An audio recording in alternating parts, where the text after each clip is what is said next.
শেষ মুহূর্তে যেহেতু ব্যাগের বেল্টটা ছিঁড়ে গিয়েছিল, তাই দাদাভাই সেটাকে কোনো রকমে ঠিক করার চেষ্টা করছে।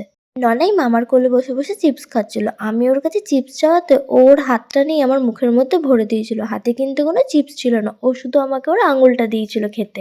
না না, শুধু আঙ্গুল খেতে দেয়নি, ও কিন্তু আমাকে চিপসও খাইয়ে দিয়েছিল।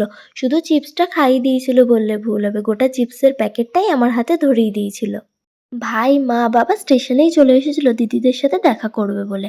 আমরা অনেকক্ষণই স্টেশনে ওয়েট করছিলাম। প্রতিবার ট্রেন যেহেতু ১ নম্বরে দেয়, তাই আমরা লাগেজপত্র নিয়ে ১ নম্বরেই দাঁড়িয়েছিলাম। ট্রেন আসার কথা ৫টা বাজে। ৫টা পর্যন্ত মালগাড়িটা দাঁড়িয়েছিল ১ নম্বর প্ল্যাটফর্মে। ঠিক ৫টা বাজার সাথে সাথেই ক্যানভাস করলো ১ নম্বর প্ল্যাটফর্মে ট্রেন আসবে না, ট্রেন আসবে ২ নম্বর প্ল্যাটফর্মে। সেই মুহূর্তেই সবাই মিলে ব্যাগ নিয়ে ওভারব্রিজের উপর থেকে দৌড়ে দৌড়ে আমরা এসেছিলাম ২ নম্বর প্ল্যাটফর্মে। প্ল্যাটফর্মে এসে কিছুক্ষণ দাঁড়ানোর মধ্যে ট্রেনও ঢুকে গেল, আর তারপর দিদিরা ট্রেনেও উঠে গেল আর ট্রেনও ছেড়ে দিল।